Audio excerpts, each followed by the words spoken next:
Good afternoon, everybody. Thanks so much for being with us here on ANF Plus. I'm Joy Lim-Nakran, joined today by our special guest, Suri Chata Jimenez, who is not only a criminal defense attorney, but you bring a special set of expertise and experience here to Atlanta News First because you were on the YSL trial, which of course has been, the longest running trial in Georgia's history, and we've been following every moment of it. So thanks so much for being with us, Suri.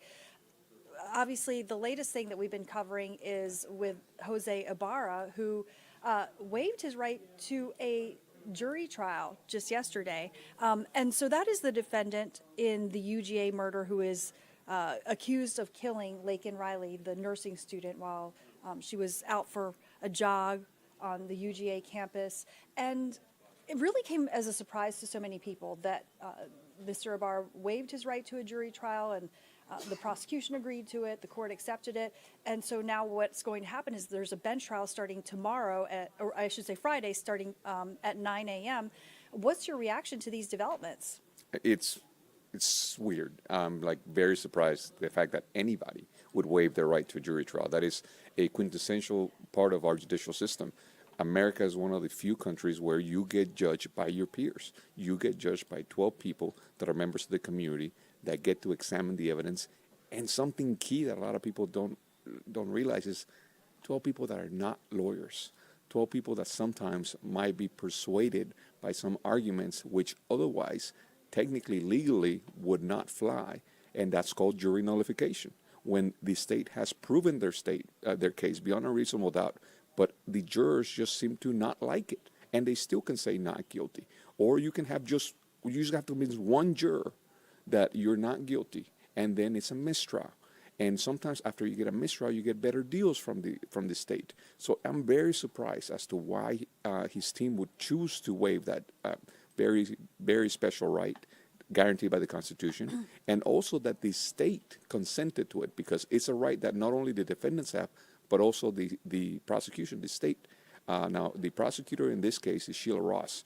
She used to be my supervisor when I was a prosecutor. She's one of the best. She was in charge of the cold case unit in Fulton County. Now she's top brass over there at PAC.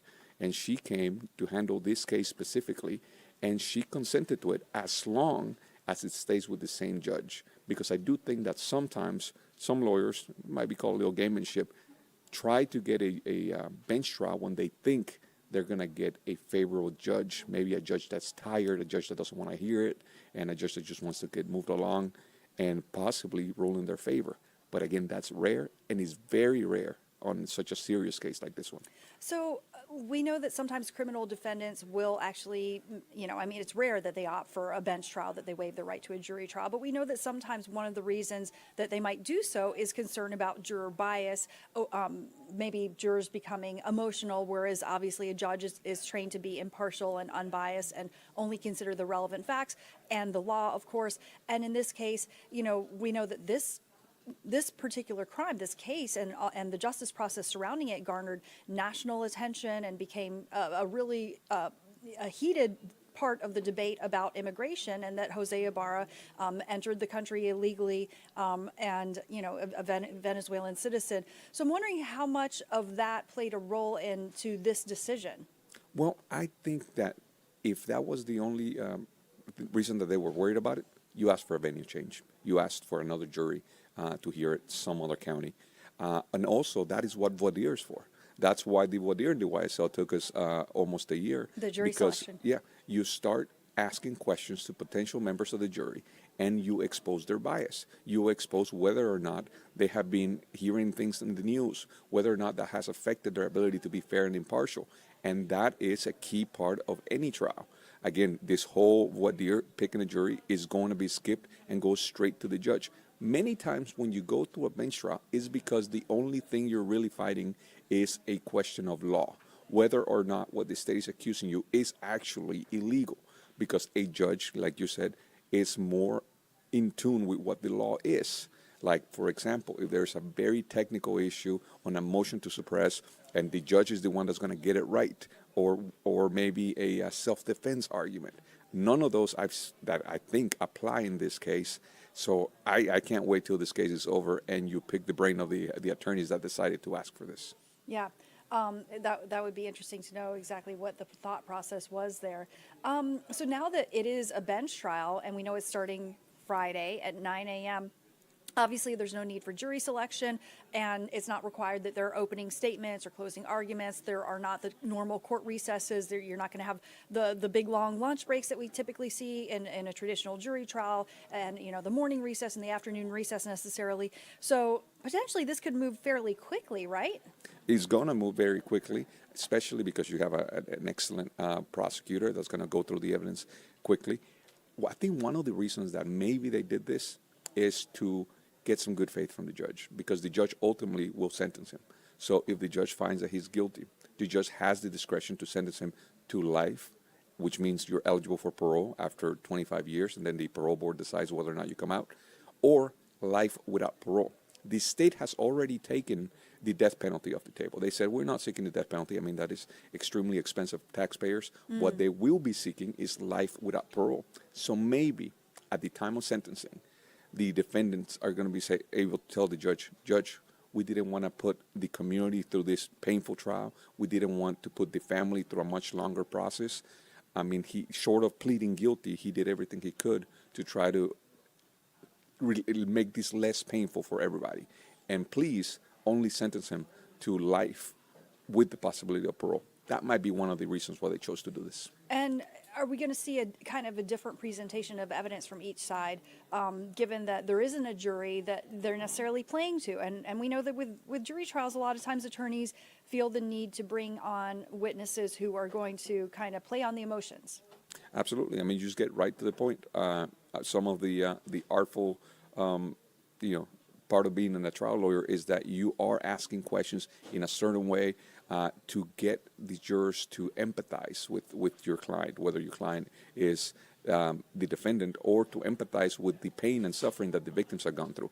All of that emotional stuff is just not going to be part of this trial. You still want to persuade the judge. The judge is still a person, and they still have their own biases. Yeah. But you're persuading one person, not 12. Yeah, absolutely. It's a big difference there. Any final thoughts? Anything else we should watch out for before that trial gets underway on Friday? It's going to be extremely painful for the victims and their families. So I hope that they get some closure after this is done. Yeah, absolutely. So I want to also ask you, of course, about the YSL trial and the latest there, because, well, that's one of your areas of expertise, quite frankly. This is obviously the state's longest-running criminal trial that we've seen, and now there are only 2 defendants left, and it's going on. We've seen this case, this YSL RICO case, get smaller and smaller. It's just short of 2 years. Couple months short of the 2-year mark. You represented a defendant as part of this case, and one by one we kind of saw these defendants, maybe the charges against them be dismissed or plea deals reach, things like that. So now we've only got 2. Are we going to see this trial go in a traditional manner until the end? Sadly, no. Not only the longest, probably the most expensive trial ever. It is absolutely ridiculous. This is the complete opposite end of the spectrum. You're looking at one trial in Clarke, Athens County that is going to be extremely fast, very efficient, and most likely going to end up in a conviction for the state. And they're going to do it, I probably think, 1 to 2 weeks on a very serious murder and very tragic case.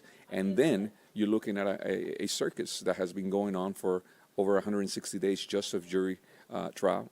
We had over 11 months of jury selection. Why? Because the state in that case just doesn't know what they're doing. They don't know what their evidence is.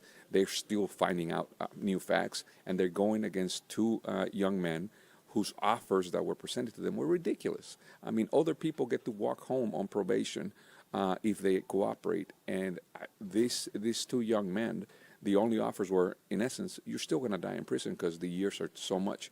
And it shows that the state was just not being honest with the fact that the trial is not going in their favor. They've made so many mistakes, and I believe even if they get a conviction, it's probably going to get reversed on appeal because there's been so many instances of error. Wow, that's interesting to see. So at this point, it's SB, Shannon Stillwell, and Yak Gotti, Diamante Kendrick, who are left on trial here.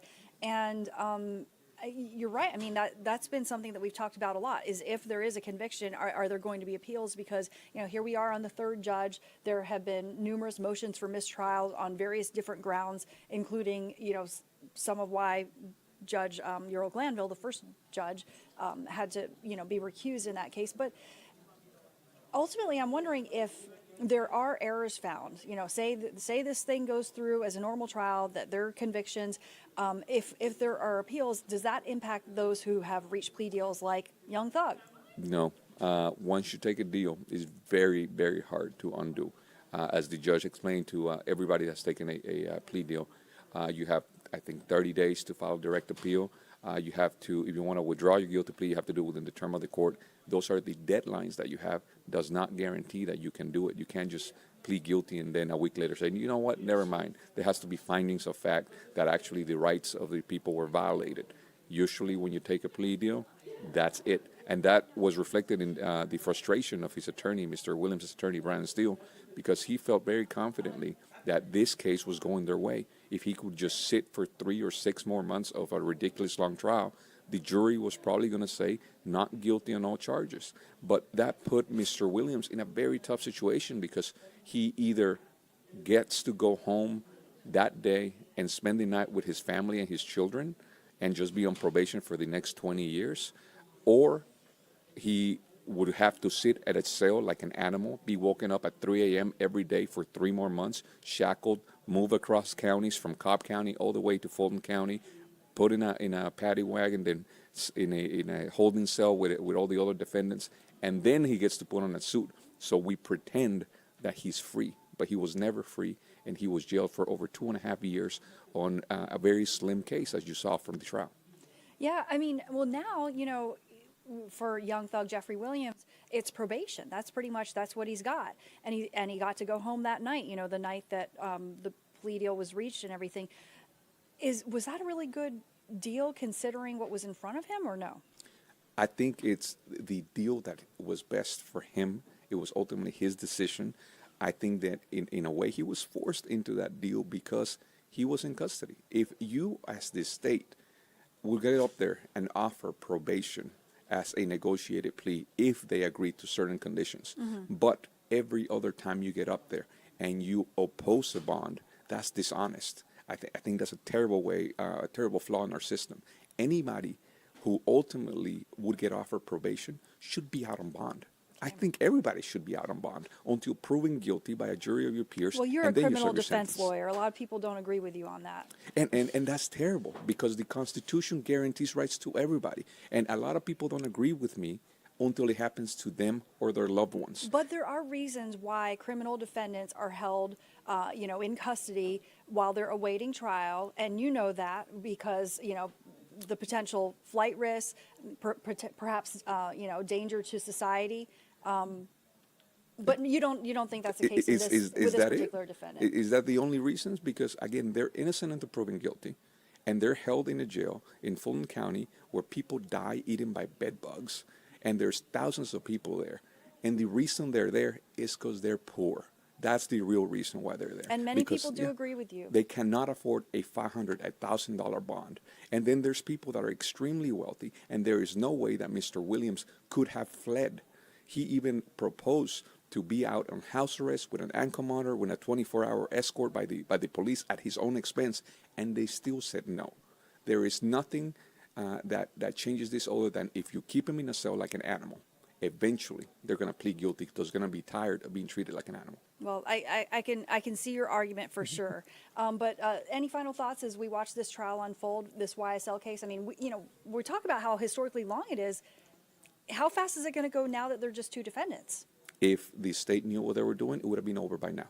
If you cannot prove a murder in a couple of weeks, I don't think you know what you're doing. My final thoughts is that if the money that was spent on this trial was used for the Cleveland Avenue community, we probably would have eradicated crime for the next generation. Those schools, those children, they need help, they need funds. We need to stop wasting money on stupid trials. Well, and Suri Chata-Jimenez, you are a criminal defense attorney through and through. You did have a client on the YSL case, and so we appreciate that you have your own unique perspective, and we appreciate you sharing it with us. Well, thanks for having me. All right, thank you so much. Suri Chata Jimenez joining us here. And of course, we're going to follow the latest on all of these top stories on AtlantaNewsFirst.com and our free mobile news app. If you want to watch the YSL trial, we of course continue to bring you gavel to gavel coverage streaming on Roku, Amazon Fire, Apple TV, YouTube, really anywhere you can stream. For right now, back to local news live.